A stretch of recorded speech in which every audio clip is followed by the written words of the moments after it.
Hello friends, आप देख रहे हैं आपका channel share Bazaar with Ayush. और दोस्तों, अब फाइनली हम चर्चा करेंगे आईसीआईसीआई प्रूडेंशियल एएमसी आईपीओ के फाइनल डे सब्सक्रिप्शन के बारे में। तो दोस्तों, finally ICICI Pru IPO close हो चुका है।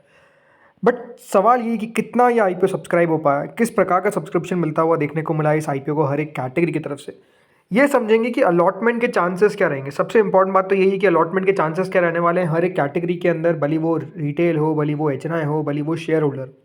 तो आप लोग देखिएगा वीडियो को पूरा ज़रूर, लेकिन उससे पहले अगर आपने दोस्तों चैनल को पहली बार विजिट किया है तो सबसे पहले आप लोग ज़रूर चैनल को सब्सक्राइब कर लीजिएगा।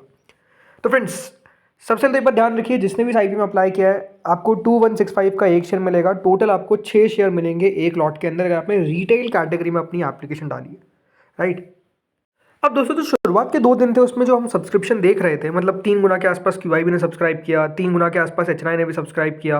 रिटेल अंडर सब्सक्राइब था, ओनली 83% सब्सक्राइब हुआ था। अब ओनली तो आप कह सकते हैं कि ऐसे दिखता है, बट ओवरऑल पैसा तो आ ही रहा था। शेयर होल्डर कैटेगरी लगभग 2.85 टाइम्स एंड टोटल 2 टाइम्स, याद रखिएगा, ये आईपीओ हमको लगभग सब्सक्राइब होता हुआ देखने को मिल गया था विद इन 2 डेज। तो 2 दिनों में सब्सक्रिप्शन बुरा नहीं था, क्योंकि आईपीओ का साइज भी अपने आप में बड़ा है। लेकिन आज फाइनली क्या होता हुआ देखने को मिला है, आखिरी दिन जो हुआ है वो अपने आप में देखिए बहुत ही शानदार है। मैं ऐसा क्यों कह रहा हूँ, ये आप देखिए।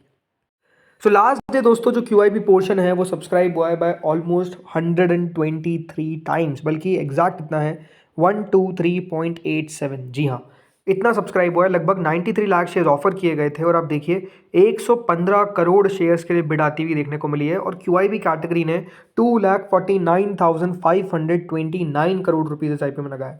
अब दोस्तों, इसके कारण हुआ क्या, ये IPO third most subscribed by QIBs, याद रखिएगा, अब थर्ड नंबर पर आ चुका है। सबसे पहले तो अगर आप देखेंगे जो आईपीओ था वो कौन सा था, वो था दोस्तों यहाँ पर एलजी, फिर सेकंड पर था बजाज, और थर्ड पर दोस्तों आ चुका है आईसीआईसीआई एएमसी। याद रखिएगा, बजाज हाउसिंग फाइनेंस की बात कर रहा हूँ। तो जो बेस्ट क्यूआईबी सब्सक्रिप्शन है उसमें नंबर थर्ड पे, या आप करिए कह सकते हैं रैंक करता है। इसके बाद कौन है पता है, मीशो, राइट, जो हाल ही में लिस्ट होता हुआ देखने को मिला, जिसकी धमाकेदार लिस्टिंग देखने को मिली। तो ओवरऑल नो डाउट यहाँ पर कंपनी ने रिकॉर्ड कायम कर दिया। लेकिन ये बात सबसे इंपॉर्टेंट होती है कि क्यूआईबी में लगा कौन रहा है। अब ये बात ध्यान रखिए, जो क्यूआईबी डेटा है, जो उसके अंदर आप कह सकते हैं सब्सक्रिप्शन हमको आता हुआ देखने को मिला है, इसमें जो 115 करोड़ शेयर्स अप्लाई किए गए हैं, ये बात ध्यान रखिएगा, 43 करोड़ 90 लाख शेयर्स जो है वो अप्लाई करें only by FI, 47 crore 58 lakh shares apply करें बाय डीआईआई। म्यूचुअल फंड्स ने अप्लाई करा है फॉर 10 करोड़ 65 लाख शेयर्स, तो अदर्स कैटेगरी ने 13 करोड़ 11 लाख शेयर के लिए। यानी सबसे ज़्यादा पैसा तो दोस्तों हैंड्स डाउन किसका हमको आता हुआ देखने को मिला है, डीआईआई का। बिल्कुल, डीआईआई आपको फिर से नंबर 1 पे आते हुए देखने को मिले। सेकंड नंबर पर बहुत दूर नहीं है, बट एफआईआईज आपको दूसरे नंबर पर देखने को मिलेंगे। तीसरे नंबर पर दोस्तों हमको नजर आ जाते हैं कौन, तीसरे नंबर पर आ जाते हैं अदर्स कैटेगरी, और चौथे नंबर पर है, याद रखिएगा, म्यूचुअल फंड कैटेगरी। बट सबसे ज़्यादा पैसा किसका है, बिल्कुल सबसे ज़्यादा पैसा जो है वो हमको आता हुआ देखने को मिला है, पूरा 1,03,000 करोड़ रुपए डीआईएस का, एफआईएस का 95,000 crore rupees, right, mutual funds का 23,000 करोड़, अदर्स कैटेगरी का 28,000 करोड़। तो ओवरऑल क्यूआईबी का डेटा तो धमाकेदार था। अब आते हैं एचएनआई कैटेगरी पे। एचएनआई कैटेगरी दोस्तों कुल मिलाकर 22 गुना हमको सब्सक्राइब होती हुई दिखी, यानी कुल मिलाकर जो पैसा हमको आता हुआ देखने को मिला है वो है 33,295 करोड़। जी हाँ, 33,000 करोड़ रुपए जो है वो, याद रखिएगा, हमको आते हुए देखने को मिले हैं कुल मिलाकर क्यूआईबी एचएनआई कैटेगरी के।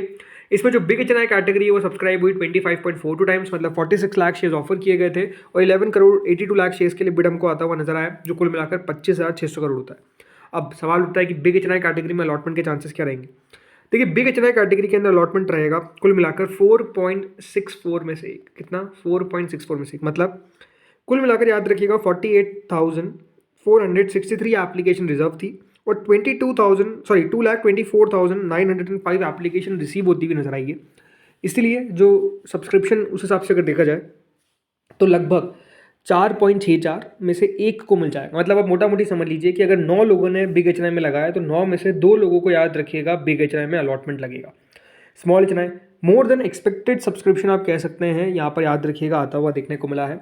15.28 times small HNI category subscribe हुई, लगभग 23 लाख शेयर के सामने 3 करोड़ शेयर के लिए बिडाई, जो 7,700 करोड़ लगभग हमको देखने को मिलता है।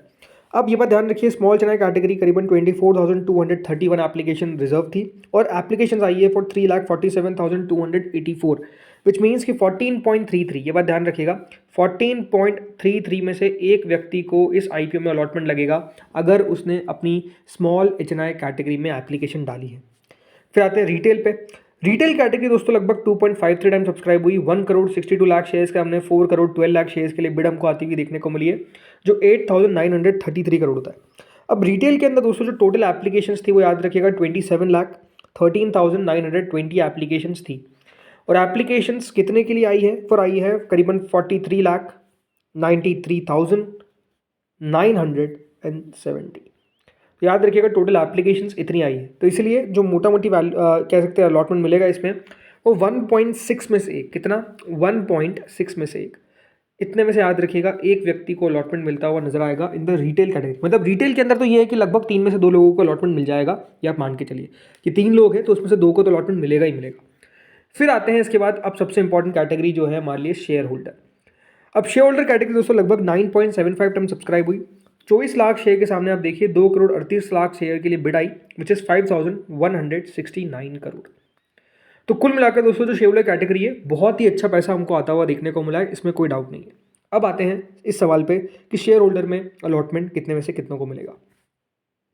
पहले एक बात ध्यान रखिए कि जिसने भी अप्लाई करा है सिंगल लॉट के लिए या 2 लॉट के लिए या 3 लॉट के लिए, ये बात ध्यान रखिए उन लोगों के लिए तो सिंपल सी बात है कि अगर आपने 9.75 लॉट से, मतलब 9.75 तो हो सकता है, लेकिन हाँ 9 लॉट से अगर आपने कम अप्लाई करा है तो आपके चांसेस कितने हैं? आपके चांसेस लगभग दोस्तों ये है कि आपको 1 आउट ऑफ 9, मतलब 9 में से एक व्यक्ति को याद रखिएगा अलॉटमेंट मिलेगा जिसने 1 लॉट लगाया।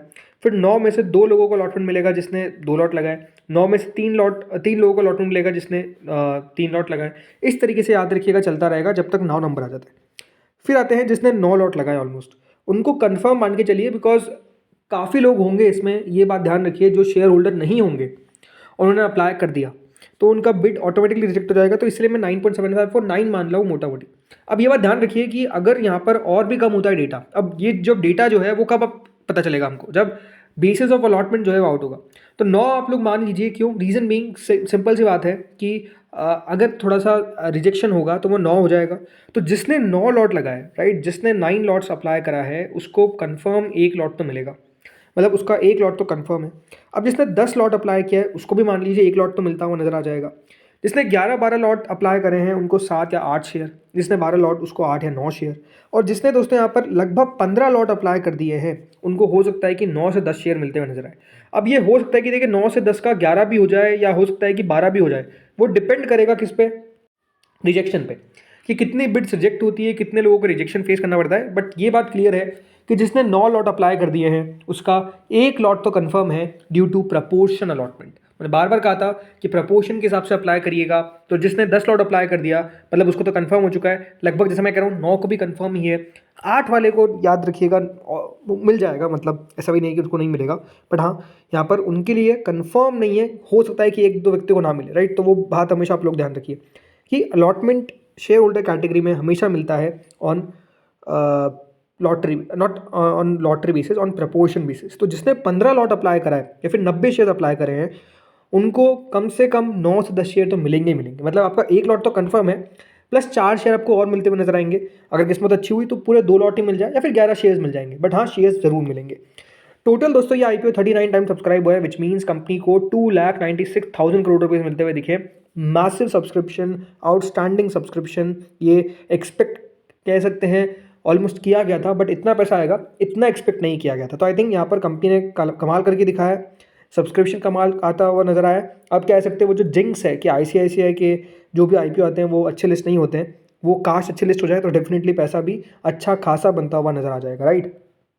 बाकी अभी जो जीएमपी है वो लगभग दोस्तों 330 रुपये है, विच मीन्स कि प्रॉफिट होने की संभावना है 15% के आसपास की। अब देखते हैं यहाँ से और कितना जीएमपी में उतार चढ़ाव हमको देखने को मिलता है, बट आई डोंट फील कि देखिए नीचे लिस्ट होता हुआ नजर आएगा। आप लोग बताइए कमेंट सेक्शन में कि आप लोगों ने क्या किया, कितना आपने एप्लीकेशन अप्लाई करा है, रिटेल में अप्लाई किया, एचएनएम में अप्लाई किया, शेयर होल्डर में अप्लाई किया, कितने लॉट्स अप्लाई किए, बताइए आप लोग कमेंट सेक्शन में। और ये भी बताइए कि कब कितने पर आपको लगता है, कब क्या कितने पर लगता है कि कितने ये लिस्ट होता हुआ नजर आएगा। प्लस अलॉटमेंट की बात ध्यान रखिए, कल के दिन ही आ जाएगा, तो अलॉटमेंट के लिए भी ज़्यादा इंतजार नहीं करना है। कल के दिन हो सकता है कि लेट नाइट तक आए, बट हाँ कल के दिन अलॉटमेंट आपको आउट होता हुआ नजर आ जाएगा। तो दोस्तों इस वीडियो में इतना ही था, होपफुली आपको वीडियो बढ़िया लगा होगा। Thank you friends for watching this video.